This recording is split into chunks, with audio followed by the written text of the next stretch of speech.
My name's Shane Toye. I'm a consultant sales engineer here at Mitsubishi Electric Ireland. At Mitsubishi Electric Ireland, we've got some very exciting news in that we've just teamed up with renowned Irish architect Dermot Bannon. Together with Dermot, we're going to show you how modern heating solutions paired with sustainability can provide you with warmer homes, more energy efficient homes and more comfortable homes, all through the implementation and the execution of Mitsubishi Electric products and technologies. So let's go inside and meet Dermot.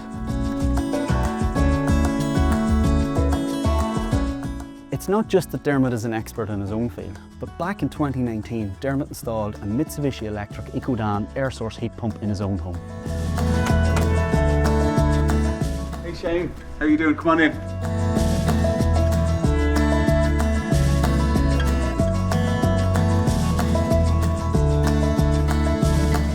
So Dermot, take us back.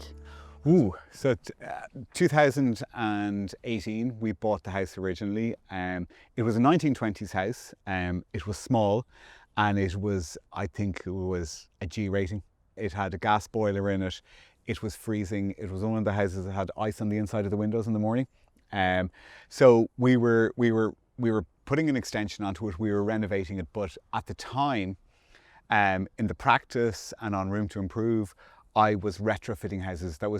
We were working along with SEAI on pilot schemes in looking at the best way to insulate houses and put renewable energies into things. So for me, it was a no-brainer. And at the time, in order to get grants, you had to get the house up into an A3 rating, which is pretty difficult because now it's a B2. So when you're talking with a 1920s house, to get that from a G up to an A3, it was never going to be easy. So I kind of threw the book at it and I started from scratch and said, we're going to insulate this house within an inch of its life, which we did. So we took the old part of the house and we wrapped the extension around it. And the reason we did that was because we were left with very little of the original house with walls on the outside. And then the extension almost formed an insulating barrier around the original house. We then looked at the ventilation because there's no point in having the house really cozy and warm if all your warm air is leaking out through gaps in the blockwork and gaps in windows. So we made the house airtight and we put in a heat recovery ventilation system. So that means that fresh air comes into the house, but it gets warmed up by the stale air that's coming out of bathrooms, kitchens and all that. So you're creating this really nice ambient temperature. So that was the second principle. And the third principle was your heating system. And we wanted to go for the most efficient one we could, which was a heat pump. And we designed the entire house around that. So underfloor heating, enough space for radiators upstairs that they're a slight bit bigger when you're putting in a heat pump. So it was all about controlling and keeping a really ambient temperature. So it was, I don't know, it's a dream to live in it now because it's not drafty, it's not cold. You know the way in a lot of houses the dog will go and they'll go to the warmest place. They'll be over beside the oven, beside a radiator. Our dog will just sprawl anywhere because the temperature is the same throughout the house. We have infinite hot water. I am especially into sea swimming. And I will drag the kids along with me. And there was one time we had 5 showers in a row and I just thought somebody's going to have to sit and wait for 20 minutes until the water. No, we never hit boost. We never have to put on an immersion. It's weird because it's just there. Nothing changes from July to December. You know, the house feels the same. We don't go in and press any buttons. It's monitoring itself the whole time. It's thinking about things, it's getting it up to an ambient temperature, not too hot, not too cold, and it does it all by itself. So if you're asking me what it's like to live with a heat pump, I don't even know we live with a heat pump because we never have to do anything, we never have to control anything, switch anything, we never have to hit boost, we never have to set it to different timers. It monitors the temperature in the house and it keeps it at the same temperature regardless what month of the year it is, and it's fantastic. 2019, as you said. Why choose us? Why choose Mitsubishi Electric? Oh, right. The decision-making process in picking a heat pump, if I'm to be really honest, how I know, if I don't know about something, and I did not know about heat pumps, I knew what a heat pump did, but I didn't know the difference between brands and what they did. So if I don't know somebody, I don't try and learn about it, I ask professionals. So who do you go to? You go to plumbers. So I'm on building sites with plumbers and mechanical contractors all of the time. So I just did a massive big survey amongst all of them. I said, which heat pumps are easiest to use, which give the best efficiencies, which if you were putting one into your own house, what would you do? And there was lots of different heat pumps on the market at the time. There's probably one or two that were kind of the cream of the crop. And it was literally down to just asking advice from people who do it all the time. Which would you put into your own house? And the Mitsubishi one came back on top. So the heritage was there in when you think home heating, air conditioning, ventilation. Yes, once I had made up my mind that I was using a Mitsubishi electric heat pump, from recommendations from mechanical contractors and plumbers, but in the back of your mind, I suppose there is the comfort, because you've seen Mitsubishi electric products everywhere, like be it an air conditioning unit or, you know, I'm familiar with them in plant rooms. So when whether you're in a school, a hospital, there's going to be a Mitsubishi electric unit in somewhere. So, and the fact that they had been around for a long time, like I'm working in the industry, 20 odd years, and they've been there for as long as I've been doing it. So the heritage, I suppose, gives you comfort that people, you know, Mitsubishi Electric have been doing and making products like this for a long time. What was the next steps, Dermot? You've designed your home, you've looked at the brand. What was the next steps to put a plan to action? The next step, once I had kind of narrowed it down to a manufacturer, once I'd kind of said, right, I'm going to use the Mitsubishi Electric heat pump, I contacted them. And this is actually what I found the weirdest part of the process. So I asked, could I meet with somebody from Mitsubishi Electric? They came out to the house and we had a chat through. Now they grilled me. They wanted to know the insulation of the house. Was I using heat recovery? What were the U value of the windows? What was the U value of the walls? And they did all the calculations to see how warm the house was. And they came back to me and they said, right, a house this size would probably use an 11 kilowatt heat pump, but because it's so well insulated, we'd like to drop it down. And I would have always said, put in the best that you can afford. Yeah. You know, will we not just put in the bigger heat pump just in case? And they said, no. With the Mitsubishi Electric heat pump, it's far better to have a smaller unit working all the time than to have a bigger unit that's switching on and off. A bit like, you know, when people years ago you'd start up your car and people said the stop-start is the bit that they said, get the smallest one that you possibly can, and that will be the most efficient one, and have that working hard as opposed to something that's way too big for the house. That was the big shift for me in my thinking about things, because I would have always erred on let's get the bigger one just in case. And we didn't, and honestly, it's never given us days trouble. So we specified the heat pump. Yeah. Did you avail of any grants at the time? I suppose also looking at the possible locations of the unit as well, all these different factors that come into play. A lot of people kind of get really worried about heat pumps, that you're going to be looking at it in your garden, you're going to be, but honestly, if you know where it's going and if you plan it out, one plant cleverly placed means that whenever you're in the house, you never see it. So ours is here, it's right behind us here, but you can't see it from anywhere inside the house. And to be honest with you, I don't really mind it, but they were design considerations. But if you know what you're doing from the outset, you can then design around it, and we did that. With regards to the grants, we did a deep retrofit. So we had to get this house up into at least an A3 rating. We got it up to an A2, which was brilliant. And the heat pump helped hugely with that. That was once we had our insulation, ventilation, and our heat pump was the last piece of the jigsaw. We got up to an A2. So it was a bit nerve-wracking waiting for the results, getting your final BER, but we did it. And as part of a deep retrofit scheme, we got grants for everything that we did. So it's got so much simpler now. Now you can get a grant even if you just change over to a heat pump, just for the heat pump on its own. At the time you couldn't. The grants weren't, they were kind of a bit more sporadic, whereas the grant system is brilliant now. So we really, the only route for us was to get it up into the A's. But you know something, I'm glad we did. And that's what we wanted to do. I wanted to see, can I take an old 1920s house and get it from the lowest rating up to the highest? Servicing the outdoor unit, but servicing the system. Yeah. So you're looking at the settings on the controller, the indoor unit as well. So you're looking at it as a system and not just the outdoor unit. Yes. Look, it's exactly the same as a gas boiler or an oil boiler. You have to get somebody out. So I've used, the first time I used Mitsubishi Electric, they came out and did it. But the second time I used a service partner, which they have a whole network of around the country. And they've come out, it's relatively easy. A couple of times I've had a little slap on the wrist because a plant has grown too close to the unit, and like it is in an old garden. Like a lot of the plants that are in my garden, we inherited. They were part of the garden. So I don't even know what's in my gardens. The stuff grows from everywhere. So you do have to make sure that it's clear, and plants that are growing into it or around, especially ivy and things like that, that they can get caught in the fan. But other than that, like what I suppose with the trick with this is, like, your gas boiler is inside. Your oil boiler is generally in a boiler house or something like that. The fact that this is outside, it's fine to be outside.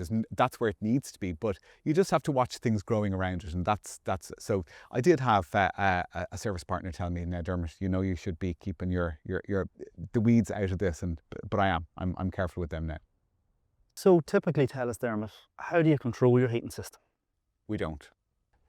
We have smart thermostats in the house. So when we moved into the house, the temperature dropped, and we'd adjust it. And then the temperature went very high, and then we'd adjust it.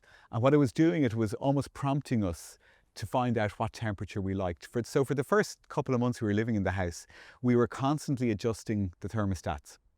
Then it learned how we like the house. When is the house busy? When do we adjust the thermostats? When do we need more water? When do we not use water? What are we turning down the temperatures at night time?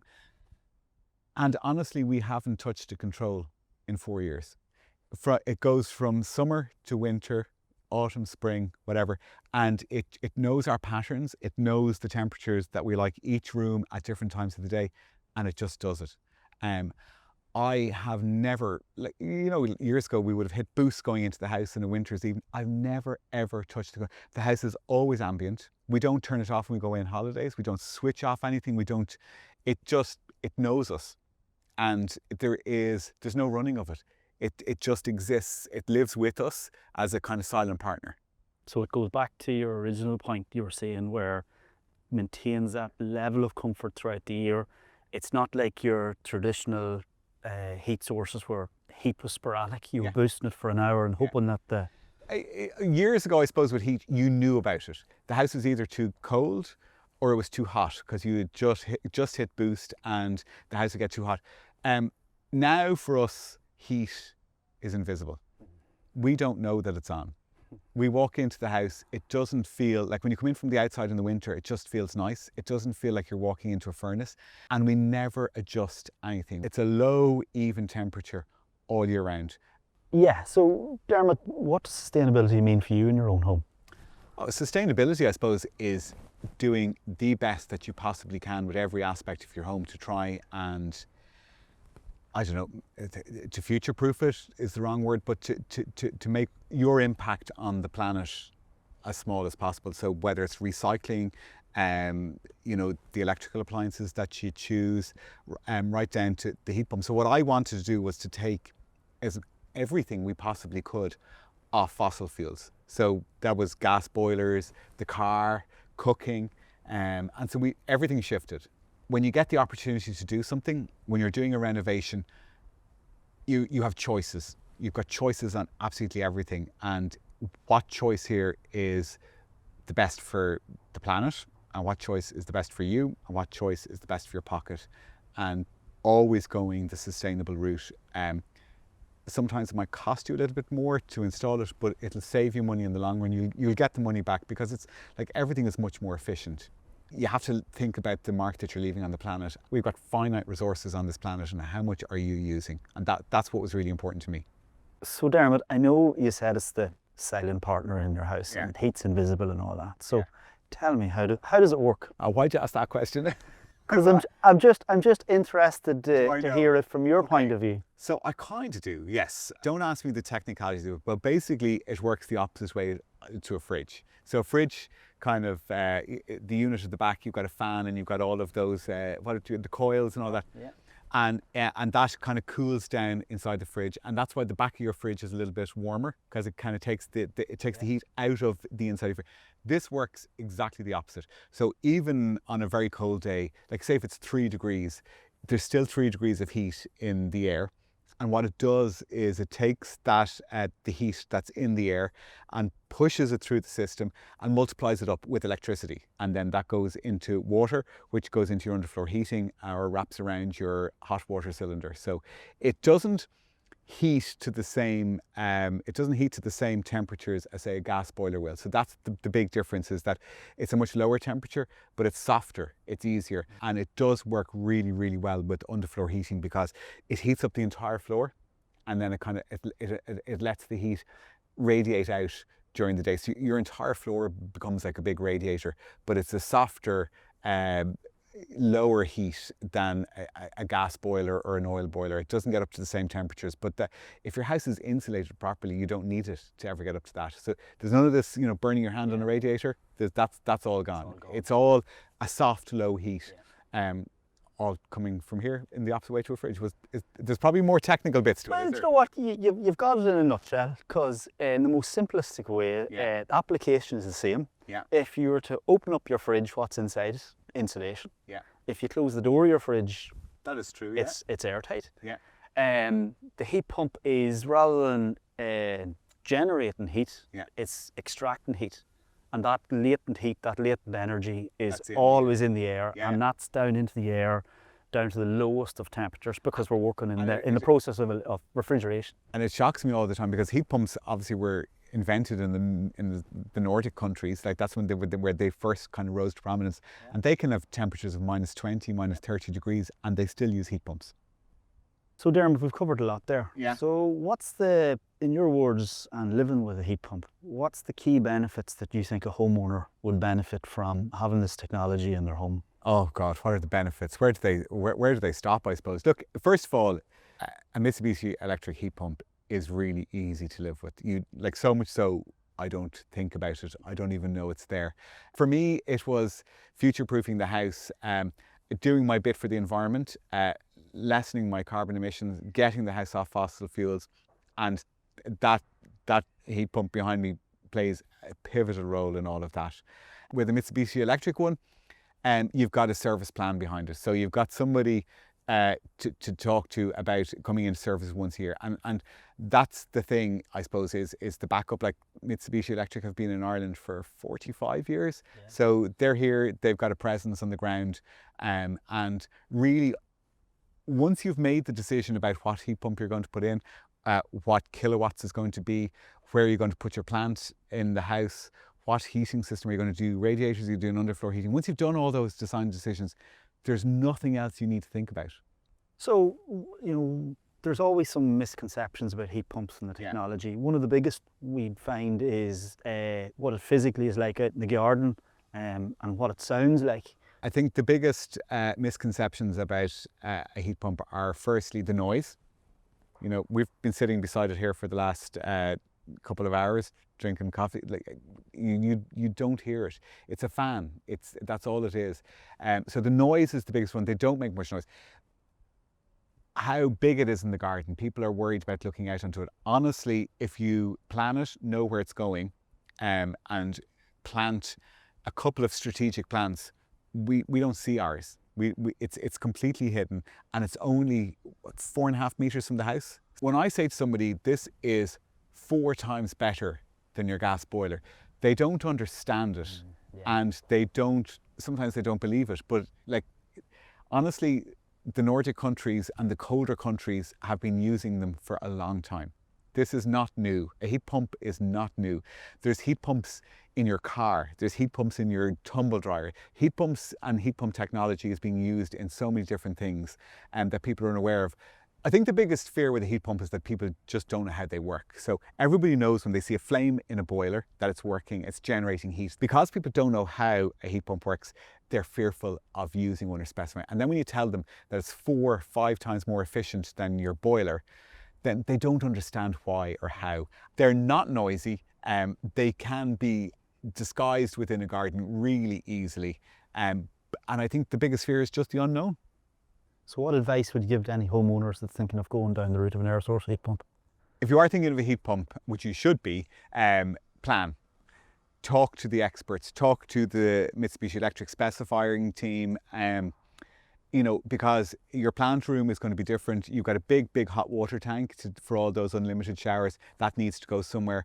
Your outdoor unit needs to go somewhere. So find out what unit you're using, get your specifications right, and then design it within your home. And if you do that, you don't have to think about anything else.